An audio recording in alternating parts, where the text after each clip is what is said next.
Bonjour à tous et bienvenue sur Produplification.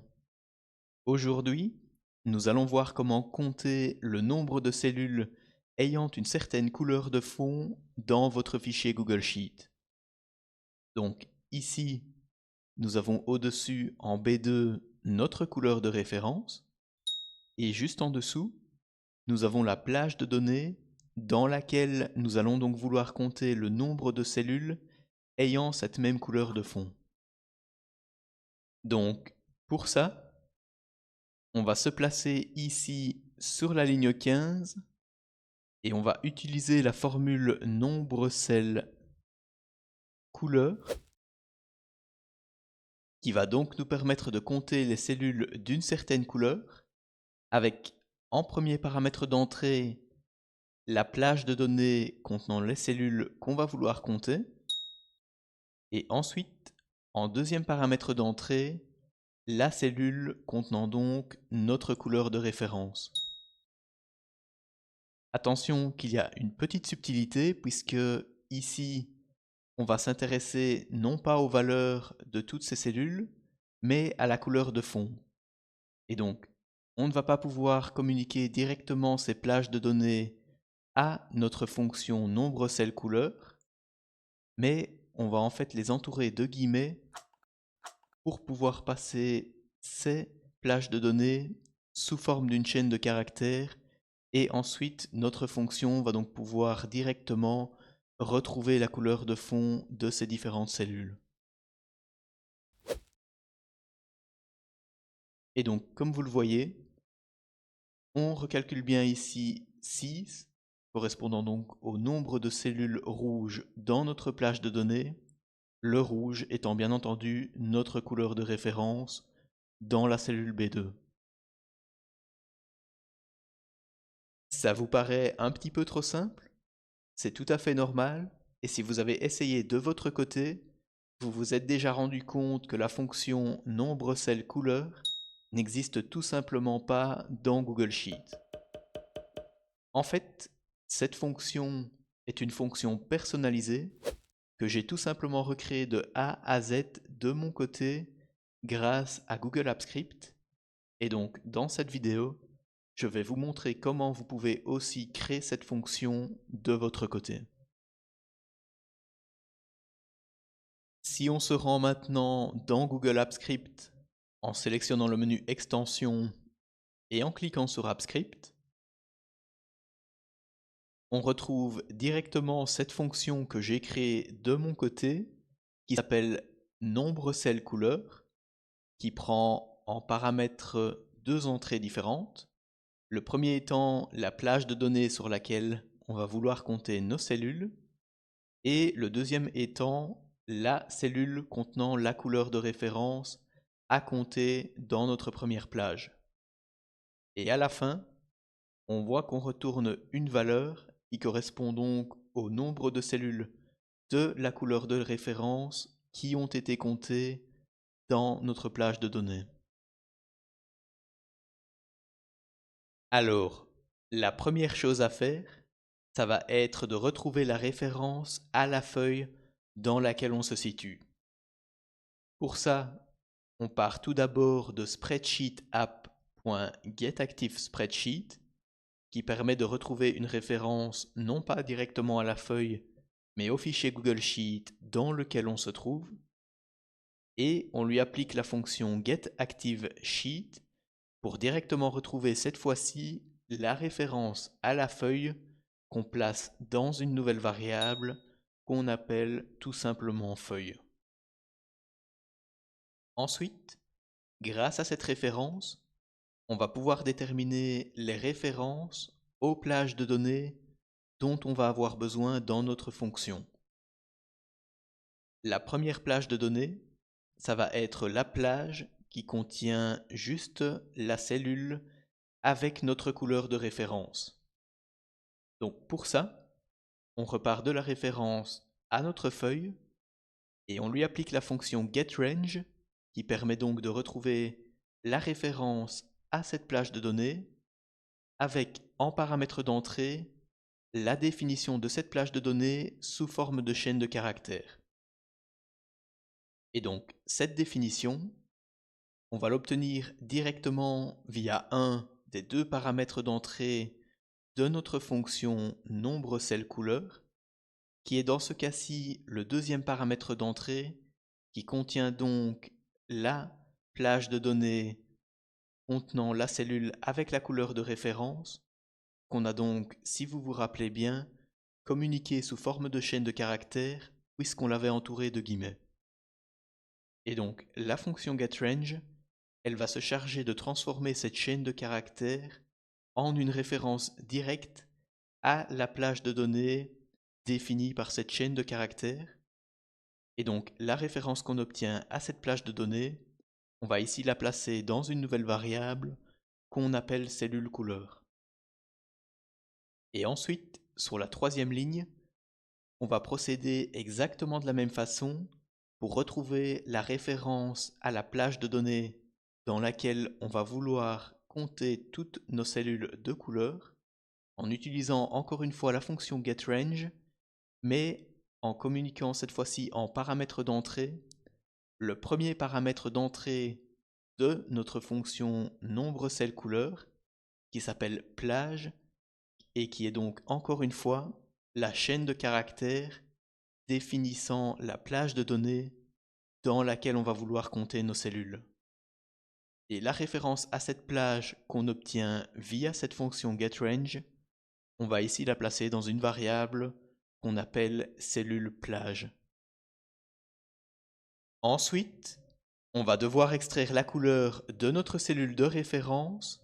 sous forme de code hexadécimal et pour bien entendu pouvoir par la suite la comparer aux couleurs des cellules de notre plage de données. Donc, pour ça, on va repartir de la référence à la plage de données contenant notre couleur de référence, qui s'appelle donc cellule couleur, et ensuite, on ne va pas pouvoir directement extraire la couleur, puisque celle-ci doit être extraite d'une cellule et non pas directement d'une plage de données, même si celle-ci ne contient en fait qu'une seule cellule. Donc ce qu'on va faire, c'est qu'on va appliquer à la référence à notre plage la fonction getCell, qui permet donc d'extraire une cellule depuis une plage de données, et en lui fournissant en paramètres d'entrée 1 et 1 pour la première ligne et la première colonne,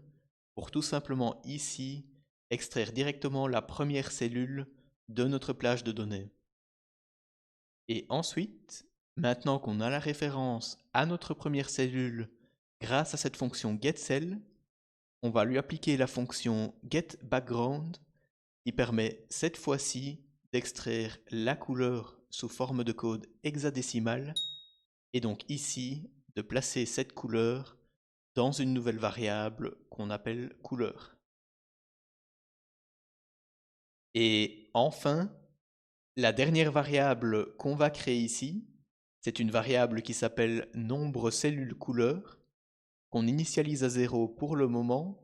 et qui va donc contenir le nombre de cellules ayant la couleur de référence qu'on va compter dans notre plage de données. Et donc bien entendu, à la fin de notre fonction nombre cell couleur, c'est cette valeur qui va être retournée par la fonction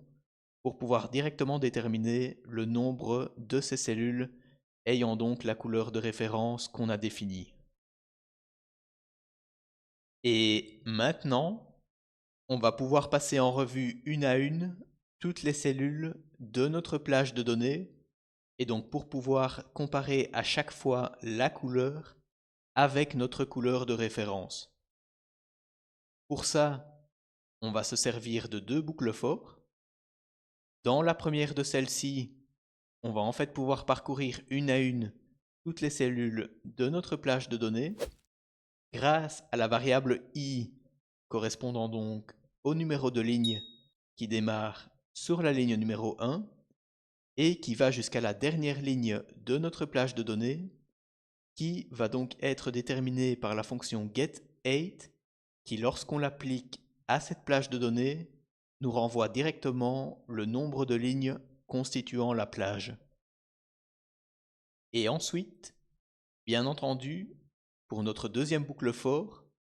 on va faire la même chose, mais pour les colonnes de notre plage de données.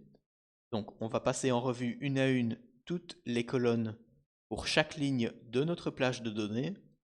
grâce à la variable j correspondant cette fois-ci au numéro de colonne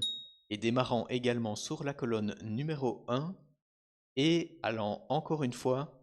jusqu'à la dernière colonne de notre plage de données, grâce à la fonction getWidth qui, appliquée sur notre plage encore une fois, nous renvoie directement le nombre de colonnes constituant notre plage. Et donc, dans notre deuxième boucle for, pour chacune de nos cellules de la plage de données, comme je vous le disais, on va donc devoir déterminer si la couleur de la cellule actuelle correspond ou non à notre couleur de référence. Donc pour ça, on utilise une condition if qui va donc nous permettre de déterminer si notre couleur de référence, qu'on avait donc placée dans la variable couleur, est bien égale à la couleur de fond de la cellule actuelle. Et pour retrouver la couleur de fond de la cellule actuelle, on repart tout d'abord de la référence à notre plage de données. Ensuite, on utilise la fonction getCell pour donc retrouver la référence à la cellule actuelle, qui se situe donc sur la ligne I et sur la colonne J qu'on fournit en paramètre d'entrée de cette fonction getCell. Et une fois qu'on a donc, grâce à cette fonction getCell, la référence à notre cellule, on lui applique la fonction getBackground encore une fois pour pouvoir déterminer le code couleur sous forme hexadécimale. On va donc directement pouvoir comparer à notre couleur de référence. Et dans le cas où ces deux couleurs correspondent, au sein de notre if, on va donc tout simplement incrémenter le nombre de cellules ayant la couleur de référence, donc notre variable nombre cellules couleur, d'une unité, puisque dans ce cas-là, ça veut dire qu'on a trouvé une nouvelle cellule dont la couleur correspond à notre couleur de référence. Et bien entendu, une fois qu'on a passé en revue une à une toutes les cellules grâce à nos boucles for, on va donc tout simplement retourner cette variable nombre cellules couleur pour donc bien entendu renvoyer le nombre de cellules ayant la couleur de référence dans notre plage de données. Voilà donc, maintenant vous savez comment mettre en place cette fonction de votre côté, mais par contre, il y a une petite chose que vous devez savoir avant qu'on se quitte, c'est que malheureusement,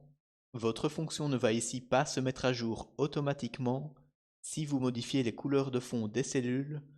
dans votre plage de données. Alors, ça vient du fait, d'une part, qu'ici, la modification de la couleur de fond n'est pas vraiment une modification en tant que telle, puisqu'on ne modifie pas vraiment la valeur de la cellule, et d'autre part, on ne fournit en fait pas directement la plage de données ou les valeurs de la plage de données à notre fonction nombre-cell-couleur, mais on lui fournit plutôt en paramètre d'entrée une sorte de référence à notre plage de données sous forme de chaîne de caractères, et donc pour pouvoir manipuler les couleurs de fond des cellules. Alors c'est bien entendu un petit peu embêtant, et vous devez garder ça à l'esprit que si vous modifiez vos couleurs de fond, vous devez réécrire votre fonction pour calculer le nombre exact de cellules. J'espère que cette vidéo vous a plu. Si vous voulez obtenir le code complet de la fonction, n'hésitez pas à me le demander directement via le formulaire de contact de mon site web. Merci et à bientôt.